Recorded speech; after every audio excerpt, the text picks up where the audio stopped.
Hello everyone. कैसे हो आप सब? आई होप सभी अच्छे होंगे और अपना रिवीजन भी अच्छी तरीके से कर रहे होंगे।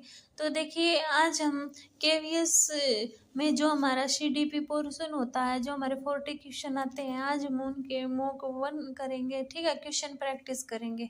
तो आप भी अपना स्कोर मेजर करना कि आपकी अभी तक कितनी तैयारी हुई है। ठीक है, मैं अपने इसी चैनल पर आपको सीडीपी की क्लास भी प्रोवाइड करवाती हूँ। हमारे 6 चैप्टर कंप्लीट हो चुके हैं। अगर आपको चैप्टर में कोई भी डाउट है तो आप मेरी वीडियो जाकर देखिए, आपके डाउट क्लियर हो जाएंगे। ठीक है, तो अब हम स्टार्ट करते हैं। तो देखिए हमारा फर्स्ट क्वेश्चन क्या दिया हुआ है। निम्नलिखित में से कौन सा सुधार एनईपी 2020 में शामिल किया गया था? तो कौन सा सुधार था हमारा? समान और समावेशी शिक्षा का, सभी स्तरों पर सार्वभौमिक पहुंच सुनिश्चित करना, नई पाठ्यचर्या और शैक्षणिक संरचना, 5+3+3+4 एंड उपरोक्त सभी। तो कौन सा था हमारा? एनईपी 2020 में कौन सा शामिल किया था? हमारे उपरोक्त सभी यानी कि समान और समावेशी शिक्षा को सम्मिलित किया था, सभी स्तरों पर सार्वभौमिक पहुंच सुनिश्चित करना था, नई पाठ्यचर्या और शैक्षणिक संरचना। ठीक है, 5+3+3+4। अब देखिए हमारा नेक्स्ट क्वेश्चन। अब हमारे सेकंड क्वेश्चन में क्या दिया हुआ है। निम्नलिखित में से कौन सा दृष्टिकोण माध्यमिक विद्यालय के छात्रों के बीच वैज्ञानिक स्वभाव विकसित करने के लिए सर्वाधिक प्रभावी है? क्या है? फर्स्ट ऑप्शन, निर्धारित पाठ्यक्रम को पूर्ण करना, प्रतिभाशाली बच्चों की पहचान करना, विद्यार्थियों को प्रश्न पूछने के लिए प्रोत्साहित करना, या बार बार परीक्षण आयोजित करना। तो कौन सा आंसर हमारा है? विद्यार्थियों को प्रश्न पूछने के लिए प्रोत्साहित करना। ठीक है, समझ आया सभी को? अब देखिए नेक्स्ट क्वेश्चन। थर्ड क्वेश्चन हमारा क्या है। स्कूल में लोकतांत्रिक शिक्षा प्रदान करने के लिए शिक्षक को क्या नहीं करना चाहिए? क्या है? समूह कार्य का आयोजन करना, ये तो अच्छी बात है, करना चाहिए। मुक्त चर्चा को प्रोत्साहित करना, ये भी करना चाहिए। एक पर्यवेक्षक के रूप में कार्य करना, ये भी करना चाहिए, है ना शिक्षक को। पाठ्य पुस्तक के वर्चस्व में विश्वास करना, यानी कि बस पाठ्य पुस्तक है हमारी, उसको ही प्रायोरिटी देना नहीं, ऐसा तो नहीं करना चाहिए। तो क्या है हमारा? पाठ्य पुस्तक के वर्चस्व में विश्वास करना। ठीक है, अब देखिए नेक्स्ट क्वेश्चन। निम्नलिखित में से कौन सा समय सारणी की बाधा नहीं है? विद्यालय भवन, शिक्षक उपलब्धता, आधुनिक दृष्टिकोण, या समय सारणी का पालन करना। तो कौन सा नहीं है हमारा? आधुनिक दृष्टिकोण। ठीक है, क्लियर हुआ? अब देखिए नेक्स्ट क्वेश्चन। डैश के साथ साझेदारी बनाना छात्रों के लिए अपनी अक्षमता के बारे में माता पिता की जागरूकता बढ़ाने के लिए, अवसरों और परिणामों को बेहतर बनाने के लिए आवश्यक है, और इसके परिणाम स्वरूप उनके बच्चों की शिक्षा और भलाई में सुधार होता है। तो को है माता पिता और परिवार के साथ साझेदारी, या समुदाय के सदस्य, सामाजिक समूह है, या सांस्कृतिक समूह है। तो कौन सा है हमारा? माता पिता और परिवार के साथ साझेदारी। ठीक है, अब देखिए नेक्स्ट क्वेश्चन। सीखने वाले समुदायों के गठन और उनके सुचारू संचालन को सुनिश्चित करने के लिए क्या उपाय अपनाए जाने चाहिए? बार बार बैठ के, सही बात है। लक्ष्य और साधनों की स्पष्टता, ये भी सही बात है। दस्तावेज, ये भी सही बात है। तो हमारा आंसर कौन सा हुआ? उपरोक्त सभी। ठीक है, अब देखिए नेक्स्ट क्वेश्चन। निरंतर पेशागत विकास और आत्मोत्कर्ष के लिए प्रत्येक शिक्षक को प्रति वर्ष न्यूनतम कितने घंटे व्यतीत करने चाहिए? 20 घंटे, 30 घंटे, 40 घंटे, या 50 घंटे? तो कितने घंटे?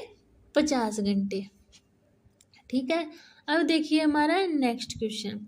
निर्देशात्मक नेतृत्व के संदर्भ में निम्नलिखित में से कौन सा सही है?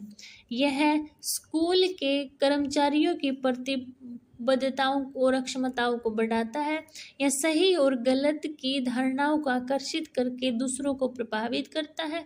यह शिक्षकों के काम को इस तरह प्रभावित करता है जिसमें छात्रों की उपलब्धि में सुधार होगा। इसमें स्कूल समुदाय के अन्य सदस्य शामिल हैं। तो कौन सा राइट है हमारा? सी, यानी कि यह शिक्षकों के काम को इस तरह प्रभावित करता है जिससे छात्रों की उपलब्धि में सुधार होगा। ठीक है, अब देखिए मेरा नेक्स्ट क्वेश्चन। नेक्स्ट में क्या है? डैश के माध्यम से विद्यालय शिक्षण और अधिगम पर विशेष ध्यान देने के साथ अपनी दैनिक प्रथाओं और उनकी नीतियों पर विचार करते हैं और उनकी समीक्षा करते हैं। विद्यालय स्वयं मूल्यांकन, विद्यालय विकास योजना, विद्यालय सुधार या विद्यालय बाहरी मूल्यांकन। तो कौन सा है? विद्यालय स्वयं मूल्यांकन। ठीक है, अब नेक्स्ट क्वेश्चन। इनमें आप भी साथ साथ वीडियो रोक कर आप पहले अपना ऑप्शन देखना और फिर देखना कि कौन सा राइट है, फिर वीडियो चला के देखना कि आपका ठीक हुआ या नहीं ठीक हुआ। आप अपने स्कोर मेजर करना और कमेंट सेक्शन में आप सभी अपने स्कोर भी बताना। ठीक है, अब देखिए क्वेश्चन। एक शिक्षक की कक्षा में कुछ बच्चे शारीरिक रूप से दिव्यांग हैं, उनके लिए निम्नलिखित में से कौन सा कार्य सबसे उपयुक्त होगा? शिक्षक दिव्यांग बच्चों को कार्य में मदद करने के लिए वयस्क छात्रों को संवेदनशील बनाएंगे। ये तो अच्छी बात है। शारीरिक रूप से अक्षम बच्चे कक्षा में एक वैकल्पिक गतिविधि कर सकते हैं। शिवम, आप खेल के मैदान में जाने के लिए बैसाखी का प्रयोग क्यों नहीं करते? पोलियो से पीड़ित बच्चे अब गीत गाएंगे। तो देखो, जैसे कि हमारा सी है ये ठीक है, पर इससे भी सही हमारा ए ऑप्शन दिया हुआ है कि क्या? शिक्षक दिव्यांग बच्चों को कार्य में मदद करने के लिए वयस्क छात्रों को संवेदनशील बनाएंगे। ठीक है, अब देखिए मेरा नेक्स्ट क्वेश्चन। निम्नलिखित में से कौन आत्म केंद्रितता से पीड़ित बच्चे के लिए समावेशी प्रथाओं को बढ़ावा देने का तरीका नहीं है? कौन सा नहीं है? बुनियादी भाषा और सामाजिक कौशल विकसित करना, ये तो अच्छी बात है। संज्ञानात्मक सत्र के अनुरूप शैक्षिक निर्देश प्रदान करना, ये भी सही बात है। स्कूल की सफलता के बाद कार्यात्मक कौशल सिखाना, ये भी अच्छी बात है। तो कौन सा ऑप्शन है हमारा? D option. ठीक है, अब देखिए नेक्स्ट क्वेश्चन। एक बच्चे को की कॉपी में लिखने में गलतियां दिखाई देती हैं, जैसे रिवर इमेज, मिरर इमेज आदि। ऐसा डैश के लक्षण दिखा रहा है। किस चीज के लक्षण दिखाता है वो? अधिगम में अक्षमता, अधिगम में कठिनाई, अधिगम में समस्या, अधिगम में दोष। तो कौन सा हमारा राइट है? अधिगम में अक्षमता। ठीक है, अब देखिए नेक्स्ट क्वेश्चन। लोकोमोटर अस्थिबद्धता का तात्पर्य है अस्थि जोड़ों या मांसपेशियों की अक्षमता, मस्तिष्क का पूर्ण विकास, श्रवण हानि या उपरोक्त सभी। तो कौन सा है हमारा? अस्थियों, जोड़ों या मांसपेशियों की अक्षमता। Next question. श्रवण बाधित बालकों की पहचान निम्न में से कौन सी तकनीक से होती है? कौन सी तकनीक से होती है? स्नायु मनोवैज्ञानिक परीक्षण, विकास मापनी, बालक की केस स्टडी या इलेक्ट्रोएंसेफेलोग्राम। ये तो इलेक्ट्रोएंसेफेलोग्राम से तो नहीं होती। तो कौन से ऑप्शन है हमारे? ए, बी और सी। ठीक है, अब देखिए नेक्स्ट क्वेश्चन। निम्नलिखित में से कौन सा विकल्प दी गई दिव्यांगता और संबंधित विद्यार्थियों के समावेशन हेतु यथोचित संयोजन रणनीति का सही युग्म है? तो कौन सा है बताओ सभी? प्रतिभाशाली, आसान और बहुत ही सरल सामग्री देना, नहीं। संलग्नता में कक्षा की व्यवस्था को बार बार बदलते रहना, ये भी सही नहीं होगा। लेखन वैकल्य, उत्तम चित्रों के आधार पर दत्त कार्य देना, ये भी सही नहीं। वाकहानी, धैर्य दिखाना और प्रतिक्रिया देने के लिए पर्याप्त समय देना, ये ऑप्शन राइट है। ठीक है, अब देखिए नेक्स्ट क्वेश्चन।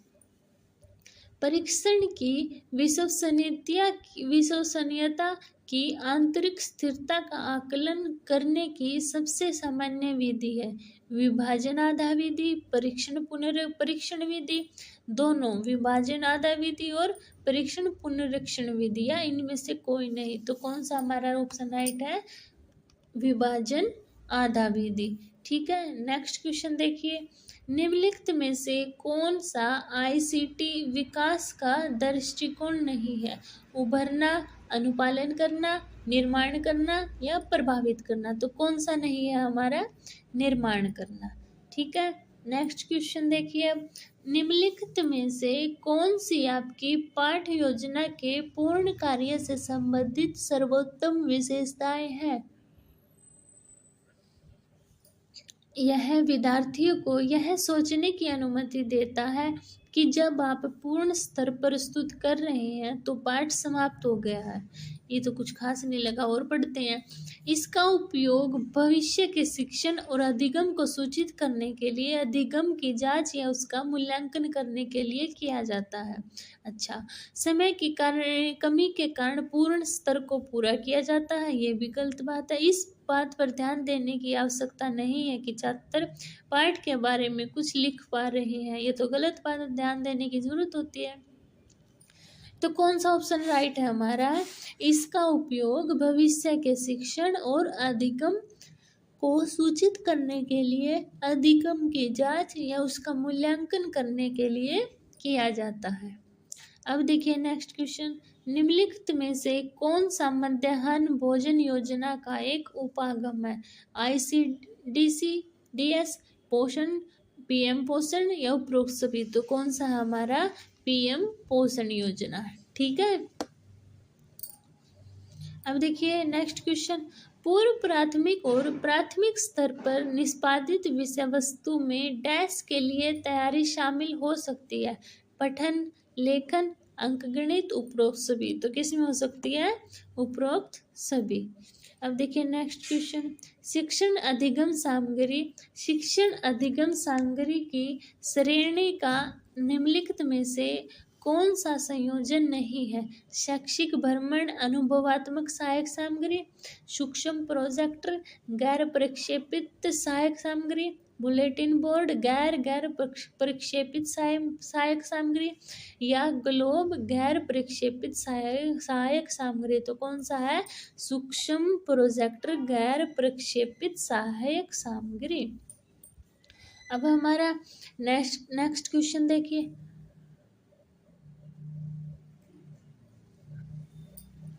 संगीत में व्यक्तिगत रुचि रखने वाले शिक्षक हर हफ्ते संगीतकारों और संगीत कार्यक्रमों के बारे में कक्षा के साथ वर्तमान समाचार साझा करते हैं और फिर बुलेटिन बोर्ड पर लेख प्रदर्शित करते हैं। शिक्षक तब छात्रों को कक्षा के साथ अपनी पसंद की वर्तमान घटनाओं को साझा करने के लिए प्रोत्साहित करते हैं। ऐसा करके शिक्षक अच्छी पठन रणनीतियों को प्रारूपित करते हैं, पाठ डर पाठ संबंध बनाते हैं, अधिगम के जोश को बढ़ावा देते हैं, लिखने के लिए मस्तिष्क उद्वेलन विषय बनाते हैं। तो कौन सा हमारा राइट है? अधिगम के जोश को बढ़ावा देते हैं। ठीक है, अब नेक्स्ट क्वेश्चन देखिए, स्मृति पिछली घटनाओं के डैश की शक्ति है? युक्तिकरण, पुनर्निर्देशन, अनुस्मरण या प्रासंज्ञान। तो कौन सा है हमारा? अनुस्मरण। ठीक है, अब देखिए नेक्स्ट क्वेश्चन, निम्नलिखित में से कौन सा कारक अधिगम को प्रभावित करता है? अभिप्रेरणा, सामाजिक संदर्भ, संवेग, शिक्षा शास्त्रीय उपागम। तो बताइए कौन सा है? तो कौन सा हमारा? डी ऑप्शन, यानी कि अभिप्रेरणा, सामाजिक संदर्भ, शिक्षा शास्त्रीय उपागम। ठीक है, ये हमारे चारों हैं। अब देखिए मेरा नेक्स्ट क्वेश्चन, बाद में सीखी गई सामग्री यदि पूर्व सीखी गई सामग्री के धारण में अवरोध पैदा करे तो इस प्रक्रिया को कहेंगे बाह्य अवरोध, पश्चोन्मुखी अवरोध, पूर्वोन्मुखी अवरोध, आंतरिक अवरोध। तो क्या कहेंगे हम? पश्चोन्मुखी अवरोध। ठीक है, अब देखिए नेक्स्ट क्वेश्चन। निम्नलिखित में से कक्षा की शिक्षण अधिगम प्रक्रिया के संबंध में लोकतांत्रिक अधिगम पर्यावरण का उदाहरण कौन सा है? छात्रों को किसी समस्या की जांच करने, संभावित समाधान खोजने, अवलोकन करने, प्रश्न पूछने आदि के अवसर प्रदान किए जाते हैं। नेक्स्ट ऑप्शन, शिक्षक प्रयोग की प्रकृति, गतिविधियों की प्रकृति, समय स्थान तय करते हैं और छात्रों को उनके निर्देशों का पालन करना होता है। छात्रों को सख्त अनुशासन का पालन करने और पूरी शिक्षण अधिगम की प्रक्रिया के दौरान बने रहने का निर्देश दिया जाता है। अब देखो, शिक्षक फोर्थ ऑप्शन सभी अधिगम की गतिविधियों का केंद्र है, जबकि छात्र निष्क्रिय शिक्षार्थी बने रहते हैं। अब देखो, जैसे सेकंड ऑप्शन है उनके निर्देशों का पालन करना होता है, ये तो उन पे क्या पाबंद लग गया ना, तो ये ऑप्शन तो हमारा हो ही नहीं सकता। थर्ड में क्या है, सख्त अनुशासन का पालन करना होगा, ये भी स्टूडेंट हमारी पेडागोजी में ये भी लागू नहीं है। अभी फोर्थ में क्या है, फोर्थ में क्या बोल रहा है कि जो गतिविधियों का केंद्र है वो हमारा टीचर है, पर ऐसा तो कुछ नहीं है। इसमें क्या होता है, हमारा गतिविधियों का केंद्र कौन होता है? छात्र होता है ना। तो कौन सा हमारा ऑप्शन राइट है? ए ऑप्शन, यानी कि छात्रों को किसी समस्या की जांच करने, संभावित समाधान खोजने, अवलोकन करने, प्रश्न पूछने आदि के अवसर प्रदान किए जाते हैं। ठीक है, अब देखिए नेक्स्ट क्वेश्चन। निम्नलिखित में से कौन सा शिक्षण के सत्रों के आधार पर शिक्षण का प्रकार नहीं है? बोध स्तर, प्रदर्शन स्तर, स्मृति स्तर, चिंतन स्तर। तो कौन सा नहीं है हमारा? प्रदर्शन स्तर। ठीक है, अब देखिए हमारा नेक्स्ट क्वेश्चन। एक वंश वृक्ष पर रिश्तेदारों के बीच संबंधों को समझने के लिए बच्चों को कौन से कौशल का उपयोग करने में सक्षम होना चाहिए? कौन से? क्रमबद्धता, कूटानुवाद, वर्गीकरण, मानसिक उत्क्रमण। तो बताओ कौन सा?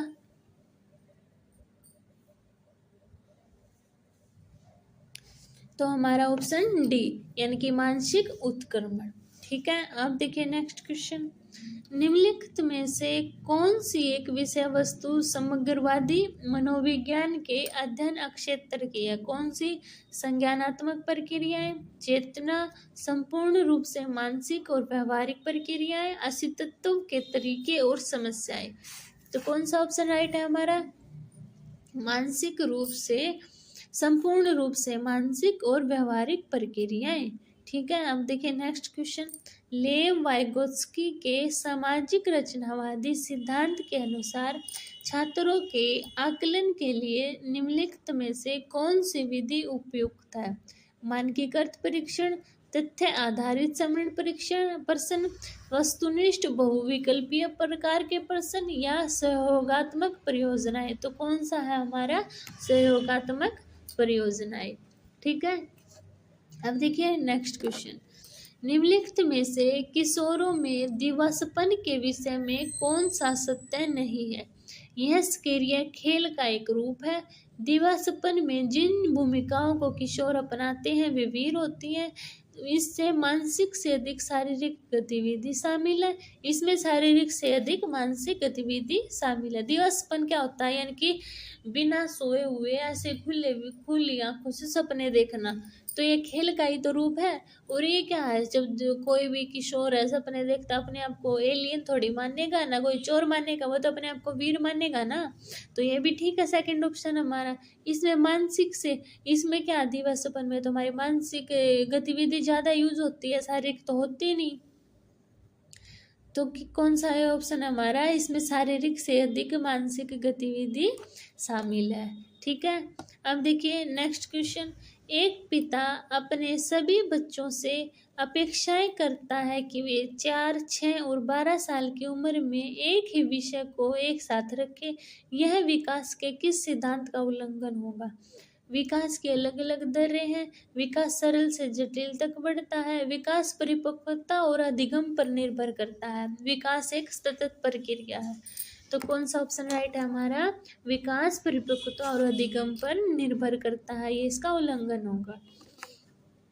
निम्नलिखित में से कौन सी किशोरों में संज्ञानात्मक विकास से संबंधित चुनौती नहीं है? तो कौन सी नहीं है?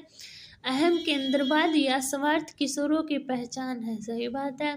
किशोर मूर्त चिंतन से विचारों, अवधारणा और अमूर्त सिद्धांतों का सामना करने के लिए आगे बढ़ते हैं। सही बात है। समाज की अपेक्षाएं किशोरों के लिए एक चुनौती उत्पन्न करती है और उन्हें वयस्कता की ओर बढ़ने में मदद करने के लिए मूल्यवान होती है।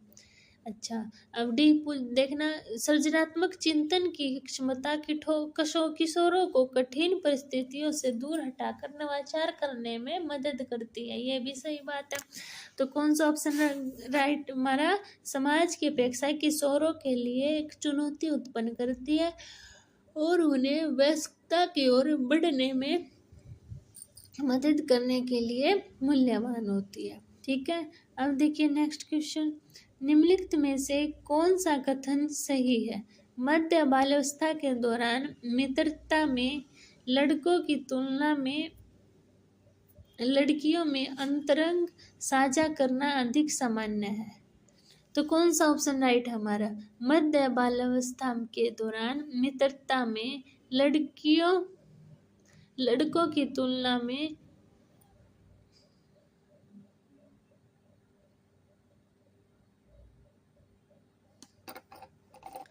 अच्छा, लड़कों की तुलना में लड़कियों में सहयोग करने की क्षमता अधिक होती है। तो बात गलत है। मध्य बाल्यावस्था की मित्रता में लड़कों की तुलना में लड़कों में अंतरंग साझा करना अधिक सामान्य होता है। तो बी ऑप्शन मेरा राइट है। ठीक है। अब देखिए नेक्स्ट क्वेश्चन, निम्नलिखित में से कौन सा एक समाजीकरण के संदर्भ में सही नहीं है? कौन सा नहीं है? समाजीकरण का मुख्य उद्देश्य बच्चों को स्थापित मानदंडों और व्यवहार को सिखाना है। सही बात है। हमारे सभी कार्य और व्यवहार समाज के विभिन्न नियमों और विनियमों द्वारा नियंत्रित होते हैं। यह भी सही बात है। पुरस्कार और दंड समाजीकरण और समाज नियंत्रण के महत्वपूर्ण कारकों के रूप में कार्य करते हैं। यह भी सही बात है। स्कूल और शैक्षणिक संस्था समाजीकरण के महत्वपूर्ण कारक नहीं है। ये तो गलत बात है क्योंकि वे तो महत्वपूर्ण कारक है ना। तो अब देखिए नेक्स्ट क्वेश्चन, किशोर अधिकार के प्रति विद्रोही महसूस करते हैं क्योंकि वे महसूस करते हैं, क्या महसूस करते हैं? वयस्क उन पर भरोसा नहीं करते, वयस्क उन्हें नहीं समझते हैं, साथियों का दबाव होता है या वे बड़े हो गए हैं। तो कौन सा ऑप्शन राइट है हमारा? वयस्क उन्हें नहीं समझते हैं। ठीक है। अब देखिए नेक्स्ट, शिक्षा और समाजीकरण की प्रक्रिया में निम्नलिखित में से कौन छात्रों को प्रक्षेपित किया जाता है? सामाजिक पदानुक्रम, अंतर्निहित असमानता, सामाजिक स्त्रीकरण। तो कौन सा है हमारा? 1, 2 एंड 3। ठीक है। सामाजिक पदानुक्रम, अंतर्निहित असमानता और सामाजिक स्त्रीकरण। अब देखिए मेरा नेक्स्ट क्वेश्चन, निम्नलिखित में से कौन सा कथन विकास और अधिगम के बीच के संबंध को अच्छी तरह से सारांशित करता है? विकास और अधिगम एक दूसरे को प्रभावित करते हैं। ये तो सही बात है। विकास प्रक्रिया अधिगम की प्रक्रिया से पिछड़ जाती है। अच्छा, विकास अधिगम का पर्याय है। अधिगम और विकास समांतर प्रक्रियाएं हैं। तो कौन से ऑप्शन राइट है हमारे? बताओ, ए एंड डी।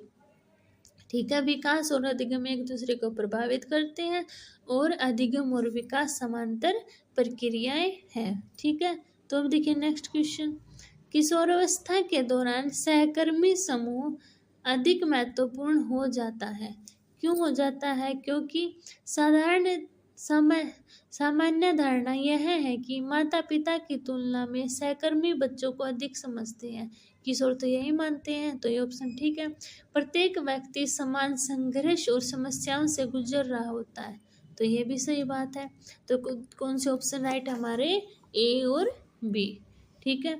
अब देखिए नेक्स्ट क्वेश्चन, सामान्यतः लड़के और लड़कियों में शारीरिक विकास का निम्नलिखित विशेषता देखी जाती है कि समान आयु में दोनों में समान विकास होता है, लड़के शारीरिक विकास में 2 वर्ष आगे होते हैं, लड़कियां शारीरिक विकास में 2-3 वर्ष आगे होती हैं, लड़कियां लड़कों से 5 वर्ष पीछे होती है। तो कौन सा ऑप्शन राइट है हमारा? सी, लड़कियां शारीरिक विकास में लड़कों से 2-3 वर्ष आगे होती है। ठीक है, तो ये थे हमारे 40 क्वेश्चन। ठीक है, CDP के। अगर आपको इनमें कोई भी डाउट है तो आप कमेंट सेक्शन में बता देना, और अपना स्कोर भी मैं बताना कि आपने कितना स्कोर गेन किया है। ठीक है, अब हम मिलते हैं इसके बाद नेक्स्ट वीडियो में नेक्स्ट मॉक के साथ। तब तक के लिए आप रिवीजन करना। Bye bye.